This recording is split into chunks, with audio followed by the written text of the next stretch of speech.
बिस्मिल्लाहिर्रहमानिर्रहीम, अस्सलाम वालेकुम। मैं हूं जावेद इकबाल और आप देख रहे हैं प्रोग्राम सच के साथ।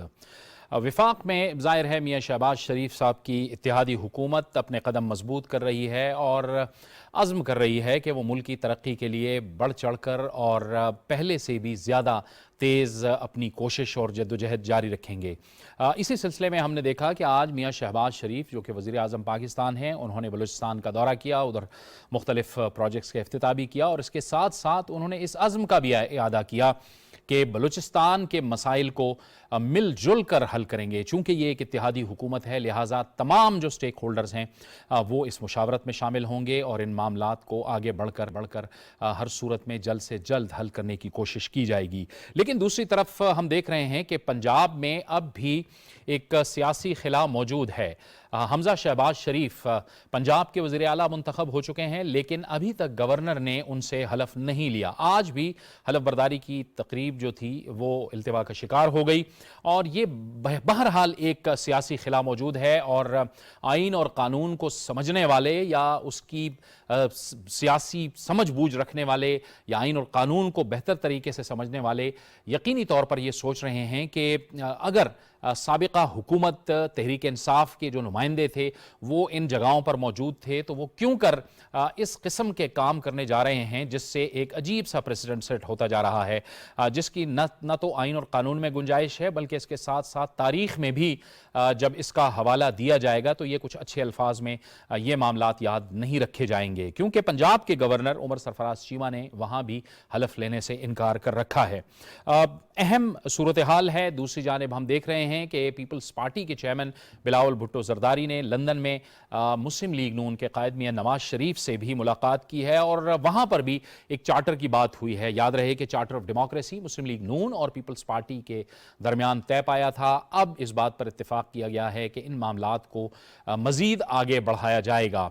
तो क्या एक मुल्की सूरत हाल बनने जा रही है और मौजूदा जो हुकूमत है उसकी कमिटमेंट क्या है, इन तमाम मामलात पर बात करने के लिए हमें ज्वाइन कर रहे हैं इस वक्त वीडियो लिंक पर मुस्लिम लीग नून के सेनेटर डॉक्टर अफनानुल्लाह। डॉक्टर साहब बहुत बहुत शुक्रिया, आपने हमें इस गुफ्तगू में ज्वाइन किया। डॉक्टर साहब आप फरमाइए, ये एक जाहिर है एक सियासी मंजरनामा आपके सामने है और आपकी हुकूमत को और इत्तेहादी हुकूमत को दरपेश है। पहले अगर हम जाएं पंजाब की हम बात करें जहां पे अभी तक हलफ बर्दारी नहीं हो पाई, क्या समझते हैं कि किस किस्म के असरात निकल सकते हैं अगर वहां के गवर्नर और या जो तहरीक इंसाफ के जो लोग रहते हैं, भले वो ऐवान सदर में हैं, जनाब सदर मुमलिकत हैं आरिफ अलवी साहब, उनसे भी जाहिर है वज़ीर आज़म साहब ने दरख्वास्त की कि आइनी और कानूनी मामलात में वो ताउन करें। पंजाब में भी इसी किस्म की सूरत हाल है। जी बिस्मिल्लाहिर्रहमानिर्रहीम। देखें, ये अनफॉर्चुनेट है कि पीटीआई की जो लोग रह गए हैं इक़्तिदार में, साहब ये गवर्नर जो कि गैर आईनी है, खिलाफ है और ये इसकी वजह से मुल्क का वक्त ज़ाया हो रहा है और ये अननेसेसरीली एक जो है वो क्राइसिस क्रिएट करने की कोशिश की जा रही है। और आरिफ अलवी साहब जो है वो उनको उनका जो है वो ये मतलब कि सदर मुमलिकत कहें या इमरान खान साहब का ज़ाती जो है वो गुलाम कहे, इसके ऊपर ये कहना चाहिए, क्योंकि वो तो मतलब आइन की झलियाँ ऐसे उड़ा रहे हैं जैसे आइन कोई चीज़ ही नहीं है। उनको अपनी ना ज़ात का अपनी कोई इज्जत की फिक्र है, ना जिस ओहदे पे वो बैठे हैं उसकी इज्जत का कोई या उसकी वकार का कोई उनको फिक्र है। वो बस जो इमरान खान का जो क्या कहते हैं ज़ाती मुलाजिम होता है उस तरह की वो लोग हरकतें कर रहे हैं। तो ये अनफॉर्चुनेट है और ये इससे पता चलता है कि जब आप एक ऐसी लीडरशिप जो अवामी लीडरशिप ना हो, उनको आप एक रिग्ड इलेक्शन के थ्रू मुल्क पे मुसल्लत करें, तो जब वो इक़्तिदार छोड़ते हैं तो फिर वो ऐसे ही छोड़ते हैं कि पहले इमरान खान साहब ने पूरी कोशिश की कि वो चिमटे रहे इक़्तिदार से जितनी देर वो चिमट सकते हैं, और उसके बाद जब उनको बिल्कुल एंड में ला के एक कॉर्नर हो गया और हर तरफ से जो मसला ठीक नहीं था तो फिर उनको जाना पड़ा। और इसी तरह मुझे लग रहा है कि सदर साहब भी अब यही चाहते हैं कि इनको भी इसी तरह घसीट के इक़्तिदार के ऐवान से निकाल के बाहर फेंका जाए, क्योंकि ये जो हरकतें कर रहे हैं ये आइन और कानून के मुतरादिफ है। इस तरह हो नहीं सकता कि आप जो है वो ओथ ना ले और आपके पास ये इख्तियार नहीं है। आपको जब एक दफ़ा कोई बंदा लग गया है, जिसने जीत गया है, क्या कहते हैं वोट ऑफ कॉन्फिडेंस ले लिया है, उसको आपने क्या कहते हैं जो है वो उसकी ओथ आपने लेनी है, ये आपके ऊपर लाजिम है। लेकिन ये अनफॉर्चुनेट है कि जब ये ऐसे लोग आ गए हैं इक़्तिदार में और वो ये आके जो है वो इसके अंदर मुल्क की भी बदनामी है और ये भी ये बता रहे हैं कि आइंदा इनको कभी इक़्तिदार ना मिले, क्योंकि आइंदा अगर मिलेगा तो ये इससे भी ज़्यादा बुरी हरकतें करेंगे। तो ये अनफॉर्चुनेट है जो कुछ हो रहा है। पंजाब में जो कुछ हुआ है वो यकीनी तौर पर अफसोसनाक मनाजिर थे। हालांकि डॉक्टर साहब, पंजाब में ये जो कुछ हुआ है इसको अवॉइड भी किया जा सकता था अगर हम थोड़ा सा रिवर्स करें। और आपकी मुस्लिम लीग नून की मुलाकातें, फिर पाकिस्तान पीपल्स पार्टी ने पैगाम दिया चौधरी परवेज़ इलाही साहब को वजारत आला के हवाले से, फिर मुस्लिम लीग नून आपके सीनियर कायदीन वहाँ पे गए, दुआए खैर हुई, और उसके बाद फिर जो मंजरनामा सामने आया उसमें सब कुछ बदल गया। और फिर उसके बाद जाहिर है वहाँ पे चौधरी साहब की जो अक्सरियत थी वो नहीं रही। उसके बाद ये मामला जाहिर है इल्तिवा का शिकार हुआ, मसाइल तो बने, लेकिन ये एक ऐसी सियासी सूरत हाल थी जिसमें अगर समझ बूझ का मुजाहरा किया जाता तो अवॉइड की जा सकती थी। क्या कहेंगे आप? देखिए, हमने तो पूरी कोशिश की थी कि हम जो है ये हालात ना हो। हमने जो है वो परवेज इलाही साहब को तो हमने ऑफर भी की थी, क्या कहते हैं, चीफ मिनिस्टरशिप की, और वो आप जैसे कह रहे हैं दुआ खैर भी हुई थी। मगर उसके बाद वो कुछ वजूहत की बिना पे वो उधर से जो है वो फिर गए, और उन्होंने जो है वो ये मामला को जो है वो नहीं, क्या कहते हैं, कबूल किया, हालांकि उनको इस तरह नहीं करना चाहिए। लेकिन वो एक तरह से अल्लाह की तरफ से बेहतर ही हुआ हमारे लिए कि जो है वो जब वो मामला घुमा तो फिर वो हमजा साहब जो है वो आगे रेस में, और फिर आपने देखा कि उन्होंने 197 वोट लिए उसी असेंबली से। तो अब उसके बाद हमने तो इम्कान कोशिश की कि कोई ऐसा मसला ना हो, कोई ऐसी इशू क्रिएट ना हो। जब एक दफ़ा वोटिंग में आपने देखा कि इन्होंने कितनी तूफान बदतमीजी लड़ाई कि जी मेरा बाजू टूट गया, यार बाजू टूटा हुआ आदमी हाथ नहीं उठा सकता। फिर मतलब के तमाशे लगाए हुए हैं, वो इमरान खान साहब भी एक्टिंग कर रहे हैं, इधर ये अपना चीफ मिनिस्टर साहब एक्टिंग कर रहे हैं, इधर सदर साहब, ये सारे के सारे जो हैं ये अपना रंगीलियां मना रहे हैं। और मतलब मुल्क के हालात जो है पहले दिन इन्होंने 4.5 साल में जाते जाते की असर करके जा रहे हैं। तो ये अफसोस की बात ही है। और ये आप भी कह रहे हैं कि अगर कोई सियासी लोग होते, जैसे आपको पता है बहुत दफ़ा पीपल पार्टी और BMLN के दरमियान जो है वो ट्रांजिशन ऑफ पावर हुई है, मगर कभी इस तरह के तमाशे नहीं लगे जो अभी लगे हुए। तो क्योंकि ये गैर सियासी लोग हैं, ये मुसल्लत शुदा हैं, ये कि प्रोसेस के थ्रू नहीं आए, एक फेक सी, क्या कहते हैं, एक वो इमरान खान साहब ने अपनी ख्यालाती दुनिया में एक स्ट्रगल बनाई हुई थी, उसके थ्रू ये यहाँ पे आ गए हैं, कहते हैं। तो वो अब ज़ाहिर है इनको सिस्टम से निकालते हुए जो है ये मामला तो होंगे। लेकिन इंशाल्लाह मैं ये देख रहा हूँ कि आने वाले चंद दिनों के अंदर जो है वो पंजाब हमजा शहबाज साहब जो है वो ले लेंगे, क्योंकि लाहौर हाई कोर्ट का बड़ा क्लियर ऑर्डर है। और उसके बाद जो है वो पूरे मुल्क में जो है वो हुकूमतें अपनी जगह पे कायम होंगी, कैबिनेट वगैरह आ जाएंगी, और जो तरक्की का सफ़र है वो दोबारा से शुरू हो जाएगा। ये जाहिर है आपकी हुकूमत को चैलेंजेस का सामना तो है, और उसमें सबसे बड़ा जो चैलेंज है वो मईशत का सामना है। फिर जाहिर है कि साबिका हुकूमत महंगाई के हवाले से बहुत से फ़ैसले उनके ऐसे थे कि उस पर जाहिर है अवाम नाला थे, क्योंकि उसके असरात जाहिर है बराह रास्त पहुँचते हैं। आप समझते हैं आपके लिए एक बहुत बड़ा चैलेंज है, और जाहिर है अब आपकी हुकूमत, आपकी तो एक इत्तेहादी हुकूमत है, आप सब लोग इसे बड़े मुनज़्ज़म तरीके से आगे ले जाकर अवाम के जो मसाइल हैं उनको हल करने में कामयाब हो सकते हैं। देखिए, हमारी जो ट्रैक, किसी की भी आपने हिस्ट्री आपने फोरकास्ट करना हो कि क्या आगे होने जा रहा है, तो उनकी हिस्ट्री देखनी चाहिए। हम जब 2013 में हमारा हुकूमत आई थी तो हमने उस वक्त रोजाना धमाके होते थे, लोड शेडिंग थी 12-14 घंटे की। हमने जो है वादा किया था कि हम इन मसाइल को हल करेंगे। फिर कराची में बहुत ज़्यादा बदअमनी थी और टारगेट किलिंग थी, हमने कहा था हम उसको मसले को हल करेंगे, और आपने देखा कि हमने 5 साल के अंदर जो है वो लोड शेडिंग का मसला हल किया, हमने डॉलर को स्टेबल किया, महंगाई नहीं होने दी, हमने जो है रोज़ाना बम धमाके होते थे, नेशनल एक्शन प्लान के तहत उस मसले को हल किया। फिर हमने चाइना पाकिस्तान इकोनॉमिक कॉरिडोर के थ्रू $55 बिलियन की इन्वेस्टमेंट पाकिस्तान लेके आए। पूरे मुल्क में जो है वो मोटरवेज का जाल बिछाया, अपना ये बिजली के कारखानों का जाल बिछाया, थर से क्या कहते हैं कोयला निकाला, हमने डैम बनाए, नीलम झेलम डैम कंप्लीट किया। तो ये अपना दासू डैम पे काम शुरू किया, बादशाह डैम की ज़मीन खरीदी, और दीगर डैम में मंगला की एक्सटेंशन की।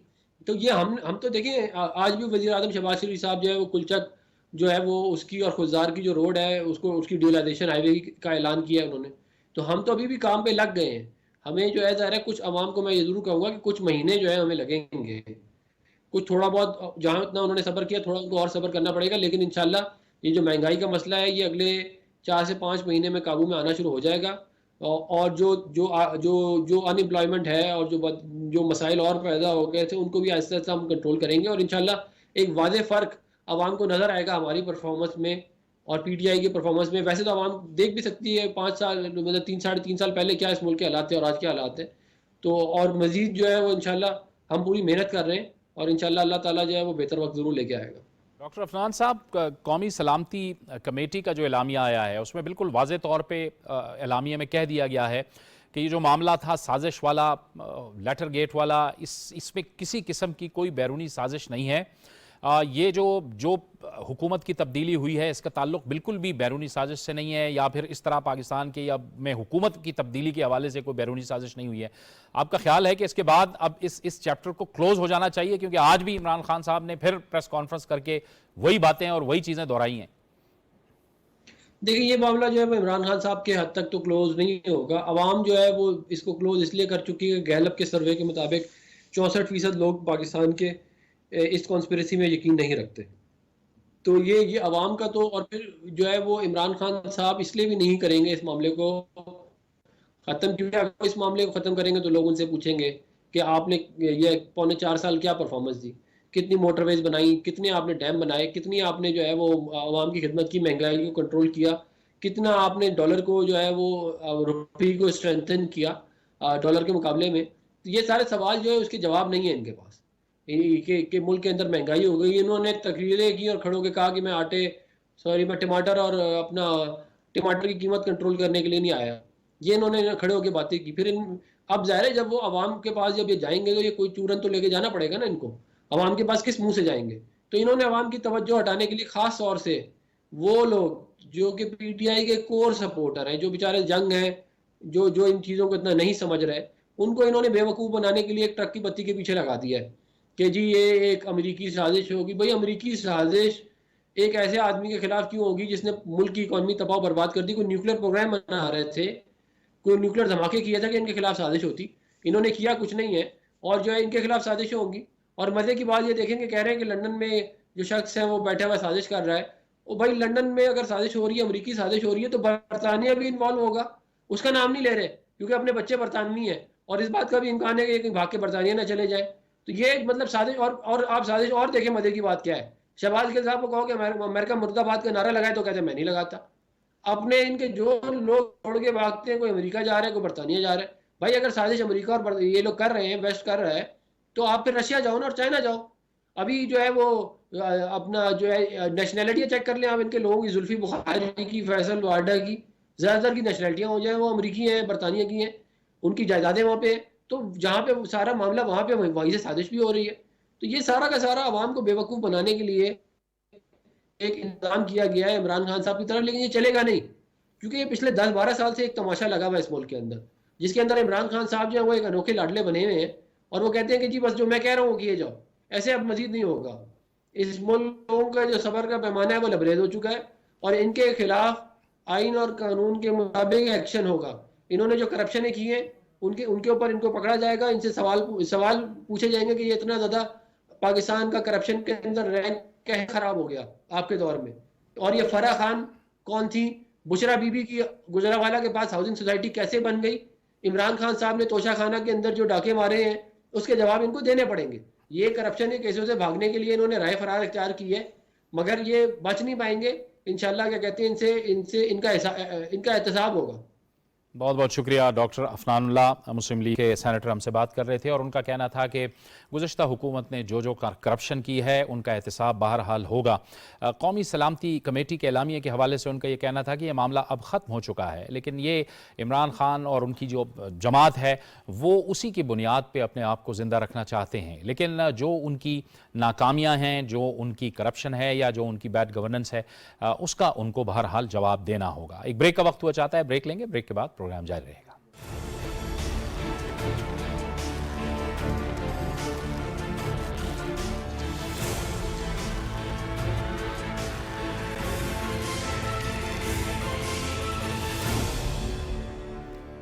प्रोग्राम में नाज़रीन एक बार फिर आपको खुशामदीद कहते हैं। लंदन में मुस्लिम लीग नून के कायद मियां नवाज शरीफ और पाकिस्तान पीपल्स पार्टी के चेयरमैन बिलावल भुट्टो जरदारी के दरमियान भी मुलाकात हुई है, और इस मुलाकात का एलामिया भी जारी कर दिया गया है।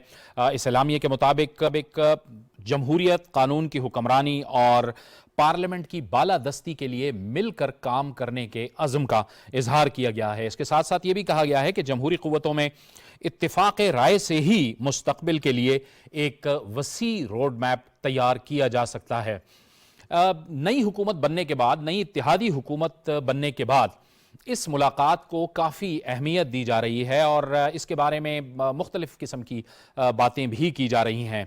लंदन काफ़ी अरसा पहले भी सियासी सरगर्मियों का मरकज़ रहा और अब भी हम देख रहे हैं कि कुछ अरसे से वो सियासी सरगर्मियों का मरकज़ है। वहाँ पर मियाँ नवाज शरीफ से मुख्तलिफ़ जो सियासी ज़ुआमा हैं, रहनुमा हैं, उनकी मुलाकातें भी हुई हैं। क्या कुछ वहाँ पर होता रहा है, इसी बारे में मज़ीद बात करने के लिए और मज़ीद जानने के लिए हमें ज्वाइन कर रहे हैं लंदन में दुनिया न्यूज़ के ब्यूरो चीफ और सीनियर सहाफ़ी जनाब अजहर जावेद। बहुत शुक्रिया अजहर, आपने हमें आज गुफ्तगू में ज्वाइन किया। अजहर, सबसे पहले तो ये बताइएगा कि इस मुलाकात के बारे में क्या कहा जा रहा है। एलामिया तो जारी हो गया है, लेकिन जाहिर है यहाँ पे कुछ बातें हो रही थी कि मालूम नहीं कुछ हुकूमती मामलात पे बात हो सकती है, लेकिन इस एलामिये से यही जाहिर हो रहा है कि ये एक बड़ी जो तस्वीर है पाकिस्तान में सियासत की, जमहूरियत की, उस पर बातचीत हुई है। आप जरा आगाह कीजिएगा।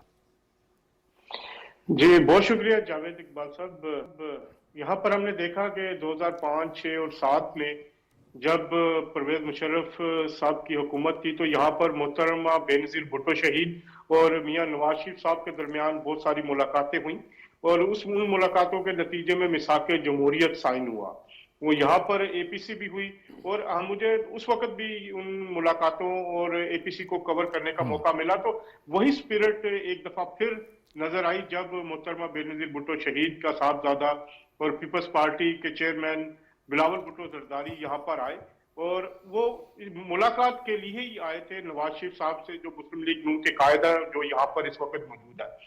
बिलावल भुट्टो जरदारी की इन मुलाकातों का मकसद बतौर वजीर खारजा हल्फ उठाने से पहले जो मुस्लिम लीग नून के कायदा उनके साथ एक जाती रिलेशनशिप कायम करना था।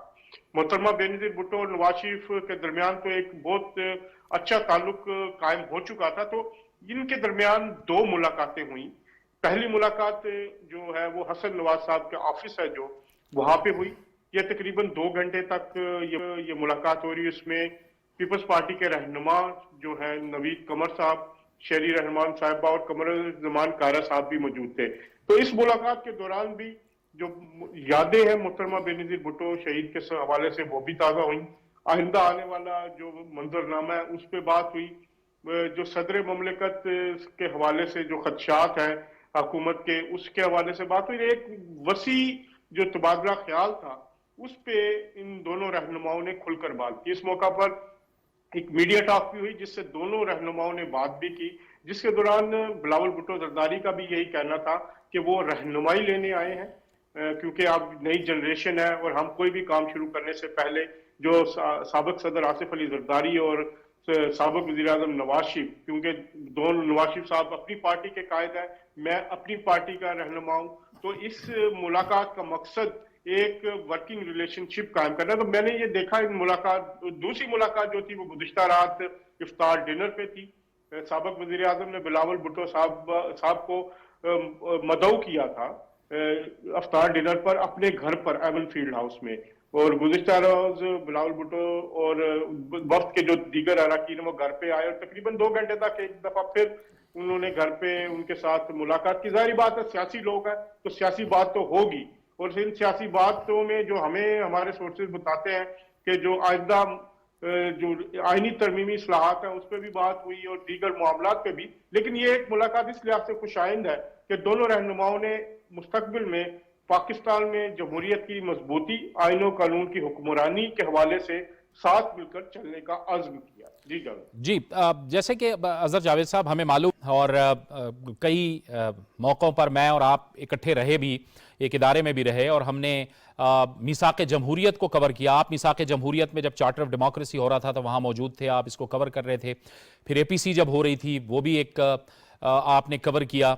उस ज़माने में जो एक जद्दोजहद थी वो उस वक्त के एक डिक्टेटर के ख़िलाफ़ जद्दोजहद थी। अब की जो जद्दोजहद है वो बहरहाल पाकिस्तान में एक साबिका हुकूमत बनी जिस पर बहरहाल जो साबिका अपोजिशन थी यानी मुस्लिम लीग नून, पीपल्स पार्टी और दीगर, वो जाहिर है कि उनकी हुकूमत पर सवालात उठाते रहे। उसके बाद इस मुलाकात के अगर पस मंज़र को देखें या इसकी एक आउटलुक को देखें तो आपको कैसे लगता है कि वो जो मुलाकातें थी मोहतरमा बेनज़ीर भुट्टो शहीद साहिबा की मियां नवाज शरीफ के साथ और पीपल्स पार्टी के वफूद की मुस्लिम लीग नून के साथ, और अब की, क्योंकि जाहिर है मियां नवाज शरीफ एक सीनियर सियासतदान हैं, बिलावल भुट्टो जरदारी अब से कुछ अरसा पहले ही सियासत में आए हैं और उनके सामने एक करियर पड़ा हुआ है। जी देखिए, उस वक्त जब मोहतरमा बेनज़ीर भुट्टो शहीद साहिबा यहाँ लंदन में जब तशरीफ लाती थी 2005, 6, 7 में, तो एक मुश्किल वक्त था। उस वक्त वो डिक्टेटर जो है वो खुल के सामने था। लेकिन इस वक्त जो इन पीपल्स पार्टी और नवाज शरीफ की पार्टी का ये कहना है कि ये हालात उससे ज्यादा वर्स थे इस दफा, क्योंकि उस वक्त भी तहरीर और तकरीर पे पाबंदी और मुख्तलिफ इश्यूज थे। लेकिन उनका यह कहना था कि इस दफा जो जितना सियासी इंतकाम का सामना करना पड़ा है उनको, परवेज मुशर्रफ साहब के दौर में उतना नहीं करना पड़ा। तो इस लिहाज से ये मुलाकात, उस वक्त जब हमने देखा तो दोनों रहनुमाओं की जो मुलाकातें होती थी बेनज़ीर भुट्टो साहिबा और नवाज शरीफ साहब की, तो उन मुलाकातों के नतीजे में उन दोनों के दरमियान जो वर्किंग रिलेशनशिप कायम हुआ, तो वो उसके नतीजे में जो मिसाक जमहूरियत साइन हुआ, तो दोनों जमातों ने गुज़िश्ता अपने जो बिहेवियर थे, जो उनकी आपस की चपल जो भी मसाइल थे, उनसे उन्होंने एक दूसरे से माफी मांगी थी। लेकिन अब जो ये अगर आप देखें तो ये मामला जो तकरीबन 2 महीने पहले ही कोई बेहतर हुए हैं, नहीं तो अपोजिशन के लिए मामला तो इतने अच्छे नहीं थे। आसिफ अली जरदारी साहब के खिलाफ केसेस, उनकी बहन फरियाल तारपुर साहिबा के खिलाफ जो केसेस, उनको भी जेल जाना पड़ा, नवाज शरीफ साहब को जेल जाना पड़ा, मरियम नवाज साहिबा के साथ जो सलूक हुआ उनको जेल भेजा गया। तो इन रहनुमाओं के मुताबिक कि ये दौर उस दौर से ज्यादा सख्त था। तो इसमें हमें उनका यह कहना कि हमने जो पिछली हुकूमत है उससे अब जान छुड़वाई है, लेकिन इस जान छुड़वाने के बाद पाकिस्तान में जमहूरियत को मजीद मजबूत होना चाहिए। उस वक्त भी मोहतरमा बेनज़ीर भुट्टो साहिबा जो मैंने जब इनको बात करते हुए देखा प्रेस कॉन्फ्रेंस में, तो बिल्कुल एक अपनी माँ की उनके अंदर आप कह सकते हैं कि वही उस 2006 और 7 की झलक जो है मुझे ये गुज़िश्ता 2-3 दिनों में नजर आई, जो तकरीबन उसी लहजे में और जिस तरह एक दूसरे को ये इज्जत दे रहे थे नवाज शरीफ साहब और बिलावल भुट्टो साहब, तो वो भी एक बड़ी अच्छी खुश आइंद बात है कि पाकिस्तानी सियासत में एक रवादारी, एक बर्दाश्त का एक कल्चर पैदा हो रहा है। और अगर दोनों के एक मुखालिफ जमातें हैं, लेकिन जो एक अज़्म लेके आई है या गोल लेके आई है, चाहे वो शॉर्ट टर्म है, वो चाहते हैं कि वो एक दूसरे के साथ मिलके चले। तो मुझे उन मुलाकातों के बाद एक तसलसल नजर आ रहा है कि बेनज़ीर भुट्टो शहीद साहबा की जगह उनके बेटे ने ले ली है और नवाज शरीफ साहब वहीं मौजूद है, और वो उसी तरीके से उस पुराने रिलेशन को दोबारा लेके आगे चलना चाहते हैं। और उनकी जो एक मेन मकसद ये था कि साफ और शफाफ इलेक्शन जो है आइंदा कौम को दिए जाए, जिस पर कोई उंगली ना उठा सके। तो मेरा ख्याल है इस पे मिसाक जमहूरियत को जो चीजें रह गई थी उस पे बात हो रही है। कमर जमान कायरा साहब की भी आज मुलाकात हुई है इसहाक डार साहब से, और इस पे मजीद बात चल रही है। तो उम्मीद है कि दोनों जमातें जो हैं, और एक और बात जो इन्होंने कहा कि हमारे साथ जो दूसरी जमातें हैं उनको भी साथ लेके चल रहा है, तो ये, और एक और मैं आपको बताते चलूं कि बिलावल भुट्टो जो वो पाकिस्तान रवाना हो चुके हैं, बल्कि पहुंच गए होंगे, तो 1-2 दिन में वो वजीर खारजा का हल्फ भी उठा रहे हैं। ये कंफर्मेशन भी हो गई है, कमर जमान कायरा साहब ने ये कंफर्मेशन की है। तो ये आप देखेंगे कि जब बिलावल भुट्टो साहब जैसा एक चेहरा जो कि जो साबिक वजीर आजम बेनज़ीर भुट्टो का बेटा, तो आलमी सतह पर भी पाकिस्तान को इसका काफी फायदा होगा। और मामला जो है अगर ये दोनों जिस तरह आज़म से चल रहे हैं, तो मामला पाकिस्तान के लिए बेहतर होने की उम्मीद है। ठीक है, आपने अजहर जावेद साहब एक सियासी तहम्मुल, बुर्दबारी और रवादारी की बात की है, लेकिन हम देखते हैं कि ये चीज़ हमें पुरानी जो सियासी जमातें हैं उसमें नज़र तो आती हैं, लेकिन तहरीक इंसाफ जब हुकूमत में आई, फिर उसमें हमने देखा सहाफ़ियों के हवाले से यहाँ पे जो ट्रेंड्स बनाए गए, जो उनके हवाले से बातें की गई, फिर सियासतदानों के हवाले से जो एक तलखी का माहौल पैदा हुआ, एक सियासी तनाव की कैफियत पैदा हुई, इसका असर बराह रास्त जाहिर है उनके फॉलोअर्स तक भी गया।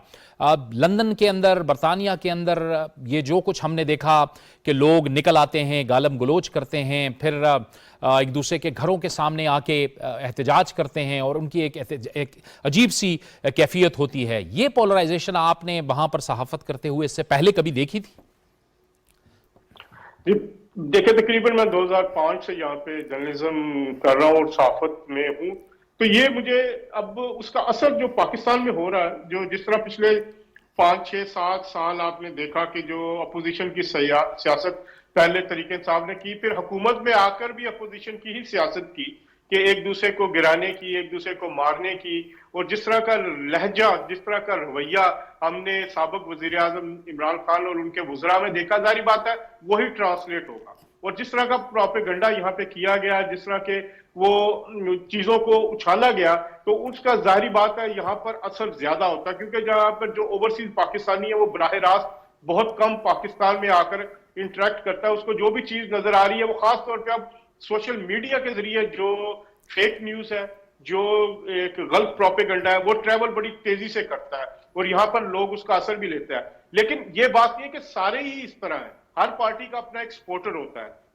तरीके इंसाफ का एक्सपोर्टर है, जब उनकी हुकूमत गिरी है तो जाहिर बात है वो सदमे में है, शौक में है, तो उनका सपोर्टर बाहर निकल रहा है और एहतजाज कर रहा है। लेकिन एक बड़ी तादाद जो है वो पीपल्स पार्टी की भी यहाँ पे सपोर्टर है, मुस्लिम लीग नून की भी सपोर्टर है। तो वो ये जो रवैया है, ये रवैया, क्योंकि अब पिछले हमने देखा 3-4 साल में एक दूसरे के घरों के बाहर मुजाहरों की वजह से यहाँ पर हमें बहुत एक बदनामी का सामना नजर आता है। अगर हम देखते हैं एवनफील्ड हाउस के बाहर लोग आते हैं, नारेबाजी करते हैं, तो वहां पर मेफेयर का जो एक इलाका है वहां पे बड़ा नेगेटिव असर जाता है। लेकिन दूसरी तरफ से अभी मुस्लिम लीग नून की तरफ से भी मुजाहरा किया गया जमायमा गोल्डस्मिथ के घर पे, तो उस पर वो भी एक कोई अच्छी बात नहीं थी। लेकिन मुस्लिम लीग नून का ये कहना था कि हम एक रिएक्शन में कर रहे हैं क्योंकि हमारे लीडर के घर के सामने हो रहा, और उन्होंने बल्कि ऑफर भी की तहरीक इंसाफ को कि अगर आप मना कर दें तो हम भी नहीं आएंगे। तो ये जो पोलराइजेशन है, ये उस जाली फेक प्रोपेगेंडे की वजह से यहाँ पे पैदा हुई है, जिसमें ये अपने सियासी मुखालफिन को गद्दार तक कहा गया, एक सियासी मुखालफिन पे कीचड़ उछाला गया। अगर हम देखें सहाफियों को भी नहीं छोड़ा गया। अब खवातीन सहाफियों के खिलाफ जो ट्रेंड्स बने, जो बड़े बड़े जर्नलिस्ट है, हामिद मीर साहब के खिलाफ अगर आप देखें, तलत हुसैन या जितने भी इस तरह के सीनियर लोग हैं, उनके खिलाफ जो प्रोपेगेंडा किया गया, वो जाहिर बात है एक ट्रैवल करता है, एक सोसाइटी के एक सेक्शन को वो निशाना तो उसका बनती है। लेकिन अब उम्मीद यही करते हैं कि अगली हुकूमत जो अब आई है वो इस हवाले से कोई अपना किरदार अदा करेगी और आस्ता आस्ता ये सियासी रवादारी का कोई यहाँ पे अमली मुजाहरा हो। ठीक है, आपने 2 नाम लिए, इसके अलावा जो खवातीन जर्नलिस्ट हैं वो भी इसका शिकार रहीं, आसमा शिराजी रहीं, गरीदा फारूकी रहीं, और बहुत से सहाफ़ी रहे। बहुत बहुत शुक्रिया अज़हर जावेद साहब आपका। आप हमें लंदन से बता रहे थे कि वहाँ क्या कुछ हो रहा है, क्या अहम मुलाकातें हुई हैं। एक ब्रेक का वक्त वो चाहता है, एक ब्रेक के बाद हम हमारे साथ एक ऐसे सहाफ़ी मौजूद होंगे जो ग्राउंड पर मौजूद रहे, साल से वो यहाँ जो मुल्की सियासत है उसकी रिपोर्टिंग कर रहे हैं। उनको भी जब हम ये हैरेसमेंट वगैरह की बात करते हैं तो कई बार इस किस्म की सूरत हाल का सामना करना पड़ा सिर्फ खबर देने की बुनियाद पर, तो हम उनसे भी बात करेंगे और उनसे भी जो इस वक्त ये नया इत्तेहाद है, हुकूमत है, इसकी प्लानिंग और इसका फ्यूचर क्या इनकी हिकमत अमली है उस पर बात करेंगे, लेकिन एक ब्रेक के बाद।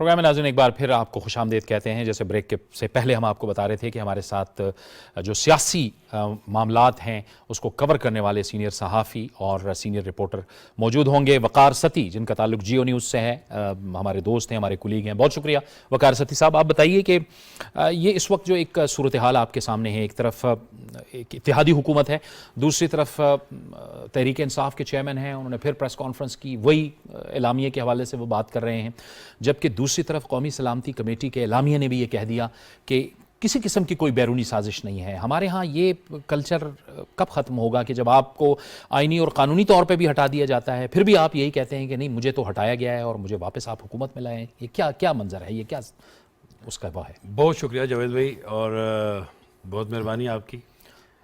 देखिए, कल्चर जो है ये क्या कल्चर है ये समझ आ रहा है, कब ख़त्म होगा इसको टाइम लगेगा, लेकिन शुरू क्यों हुआ इसके ऊपर बात करनी चाहिए और कहाँ से शुरू हुआ।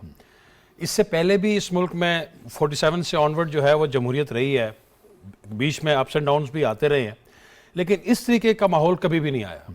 ये गालम गलोच का, ये मारपीट का और ये अदारों को निशाना बनाने का, इस तरीके की नौबत कभी भी नहीं आई। इससे पहले भी लोग जाते रहे हैं, कि बीबी जाती रही हैं, मियां मोहम्मद नवाज शरीफ साहब को भी वो जाना पड़ा 2-3 दफ़ा, लेकिन इस तरीके से वो कभी भी नहीं हुआ। मैं ज़ाती तौर पे ये समझता हूँ कि जिस तरीके से इनकी दाग बेल डाली गई थी, जिस तरीके से इनको यहाँ लाया गया था, एक हाइब्रिड रजीम बना के लाया गया था और मसनूई तरीके से लाया गया था, और उनको जब जेन्युइन जमहूरी और डेमोक्रेटिक वो तरीके से निकाला गया तो उनको तकलीफ हुई, और वो इस चीज़ को वो तवक्को नहीं कर रहे थे। वो तो प्लानिंग कर रहे थे अगले 10 साल की भी। वो बरमला कहते थे कि हम 2023 का इलेक्शन है वो भी जो है वो जीतेंगे और 2/3 अक्सरियत से हम आएंगे। अब हुआ ये है कि इससे एक फायदा जो हुआ, बाकी जो नुकसान हुआ वो हुआ, लेकिन फायदा ये हुआ कि जितनी जमहूरी कुव्वतें हैं पाकिस्तान की वो सारी इकट्ठी हो गई हैं। अब ये कैसे हो सकता है कि सियासतदान भी गलत हैं, इलेक्शन कमीशन भी गलत है, इस्टेब्लिशमेंट भी गलत है, आपकी अदलिया भी वो गलत है, और एक शख्स फर्द वाहिद ऐसा है जो झूठ पे झूठ पे बोली जा रहा है और वो ठीक है, और उसका ये जो जाली और मनफी बयानिया है वो बिक रहा है, वो लोगों को जा रहा है, वो लोगों के पास जा रहा है कि इतना झूठ बोलो कि वो सच लगना वो शुरू हो जाए। अब तो वो वाली सूरत हाल है। जिस कमेटी का आपने जिक्र किया, ये दूसरी दफा मीटिंग हुई है, इससे पहले भी जो है वही सारे लोग उसमें थे। इस दफा बड़े अच्छे लेटर एंड स्पिरिट के साथ दोबारा वो हुई है, और वो एक बाकायदा रियासत पाकिस्तान और हुकूमत पाकिस्तान का मुश्तरका लामिया है, और वो मौसूफ ये कह रहे हैं कि मैं नहीं मानता, वो उसमें से भी एक नई चीज निकाल रहे हैं। उन्होंने पहले कहा जी कि साजिश है, फिर नहीं मुदाखलत है, फिर दोनों है। ये दोनों नहीं है। ये बिलावल भुट्टो जरदारी साहब ने कोई 18-20 दिन पहले ये कहा था कि ये एक वक्त आएगा कि ये साबित होगा कि ये खत भी इन्होंने खुद लिखवाया, और ये जो डिप्लोमेटिक केबल्स होती हैं, ये सारी दुनिया का एक रिवाज है। मैं सिर्फ आपसे ये चीज जानना चाहूंगा कि जो इस मुल्क में ड्रामेबाजी होती रही है 3 अप्रैल से लेकर 9 अप्रैल तक, उस दौरान पाकिस्तान के जो मौजूद है वो सफीर, उनकी कितनी बड़ी तादाद है, वो जो भेजते होंगे उसके ऊपर क्या लिखा होगा? बिल्कुल, वो क्या कहते होंगे कि ये तो खबरें आ रही थी नहीं, इस मुल्क में क्या हो रहा है, बहुत मोहतात हो गए और वो हो गए, ये तो नहीं, इस मुल्क वो बार बार जो है नारा लगाते हैं। उन्होंने हर वो काम किया जिससे उनको थोड़ा सा शायद ये वो था कि मैं कहीं से रेस्क्यू हो जाऊंगा या मैं थोड़ा सा फ्यूचर सेव कर लूंगा, कहीं से भी उनको किसी ने भी पॉजिटिव रिस्पांस नहीं दिया। वो मुसलसल झूठ बोली जा रहे हैं। वो कभी कहते हैं जनाब कि मैं रियासत मदीना बनाऊंगा, वो कभी कहते हैं जी ये सारे चोर डाकू हैं, वो कभी कहते हैं जनाब कि अमेरिका मेरे मुखालिफ है। पाकिस्तान में शायद उनको ये पता नहीं है, मैं तो सियासत का छोटा सा तालिब इल्म हूं, अगर एंटी अमेरिकन स्लोगन्स के साथ, नारों के साथ हुकूमत बनती होती तो जमात इस्लामी आज से 40-50 साल पहले की बरसर इक़्तिदार आ चुकी होती। लेकिन ये ऐसा तड़का लगा रहे हैं, ये इतना झूठ बोल रहे हैं, वो हमारी जो एक बड़े नॉर्म्स होते हैं सियासत में, रख रखाव होता है, अदब एहतराम होता है, वो सारा कुछ खत्म कर दिया इन्होंने। वही मैं अर्ज करना चाह रहा हूं कि इससे एक माहौल बन गया ना, एक पोलराइजेशन का माहौल बन गया। दलील नहीं मानते, उनके फॉलोअर्स के सामने आप दलील रखें, वो दलील नहीं मानेंगे, वो कहेंगे कि हमारे लीडर ने जो कहा है हम वही मानेंगे। बिल्कुल आप ठीक कह रहे हैं। और मैं एक जो मैं स्मेल कर रहा हूं, इनके खिलाफ बड़ा स्ट्रॉन्ग केस है इलेक्शन कमीशन में फॉरेन फंडिंग का, और ये अब कोई दो राय नहीं है, उसमें जस्टिफाई हो चुका है कि इनके कितने अकाउंट्स हैं और किन किन ममालिक में है। और उनका जब फैसला आएगा, वो इमरान खान साहब को भी उसकी हीट पहुंच रही है, और सिर्फ इमरान खान साहब नहीं है, पूरी तहरीक इंसाफ को भी हीट पहुंच रही है। और ये उससे बचने के लिए, उन अदारों को प्रेशराइज करने के लिए ये सारी ड्रामेबाजी कर रहे हैं। आज जो किया उन्होंने, जो उनकी सारी प्रेस कॉन्फ्रेंस में क्या नई बात थी, 4 सवाल लिए उन्होंने और चारों अपने जो बताए गए थे, ठीक है। एक बंदे ने कहा, एक और जो था वो बड़ा अच्छा सहाफी हमारा दोस्त है, उसने कहा जी ये फराह गोगी का आपके साथ क्या ताल्लुक है, वो उठ के भागे। इतनी तो उनमें, ये तो उनका टेम्परामेंट है, ये तो उनकी बर्दाश्त है कि वो अपने खिलाफ कोई बात नहीं बर्दाश्त कर सकते। और ये जो कुछ हुआ है ये उनको तवक्को ही नहीं थी, उनको पता, उनके वहमो गुमान में भी नहीं था कि ये हो जाएगा। ये जो अब एक सूरत हाल बन गई, फिर हमने देखा कि इस दौरान बहुत से जर्नलिस्टों को भी हैरेस किया गया, जिनका जिक्र भी हुआ अभी ब्रेक से पहले अजहर जावेद साहब के साथ हम डिस्कस कर रहे थे। आप खुद भी आप खबर देते रहे और खबर मैं देखता रहा ट्विटर पे कि लोग आप पे कैसे कैसे कमेंट्स पास करते रहे। ये जो चीज थी ये हमने कभी नहीं देखी थी इससे पहले। सर मैंने ये कहा ना जावेद साहब, इख्तिलाफ राय होता था यहाँ पर, जाहिर है एक तरफ मुस्लिम लीग नून, एक तरफ वो पीपल्स पार्टी की हुकूमत होती थी, लेकिन ये जो वाला जो कल्चर है ये कभी भी नहीं था। ये फस्ताई हुकूमत थी कि जो इनके खिलाफ बोलता था या जो सच बात करता था उसको नौकरियों से निकलवाते थे। नुसरत जावेद की नौकरी इन्होंने खाई, तलत हुसैन को नौकरी से निकाला, हामिद मीर को नौकरी से निकाला, मतीउल्लाह जान को नौकरी से, ऐसे कितनी लंबी लिस्ट पड़ी हुई है। अब जब इन्होंने देखा कि ये नहीं आज नहीं आ रहे, फिर सोशल मीडिया के ऊपर जाके ऐसी ऐसी गलीज जबान इस्तेमाल, और अभी भी की जा रही है। उसका जो हेड है, जो गालम गलोच ब्रिगेड का, वो डॉक्टर अरसलान है, डॉक्टर अरसलान खालिद नाम है उसका। रियासत पाकिस्तान के पैसे, हुकूमत पाकिस्तान के पैसे ये अपने झूठे प्रोपेगेंडे के लिए इस्तेमाल करते रहे, और इसका हेड ऑफिस जो है बनीगाला में है। बनीगाला में जो घर है उसके बेसमेंट से होकर ये ऑपरेट कर रहे हैं। और ये कोई ढकीचों की बात नहीं है। अभी जब एफआईए ने छापे लगाए हैं तो लग पता गया है कि कौन कौन है ये। ठीक ठीक, अब जरा आप सियासी मंजरनामे की तरफ आते हैं। ये जो मुलाकातें हुई हैं लंदन के अंदर बिलावल भुट्टो जरदारी साहब की मियां नवाज शरीफ साहब के साथ, उसी पे हम बात भी कर रहे थे। आपके ख्याल में क्या कुछ नया हम देखने जा रहे हैं? बिलावल भुट्टो जरदारी साहब हलफ लेने जा रहे हैं और ये उनके करियर का आगाज़ एक तरह से बहैसियत वज़ीर ख़ारजा होने जा रहा है। क्या आपके पास खबर?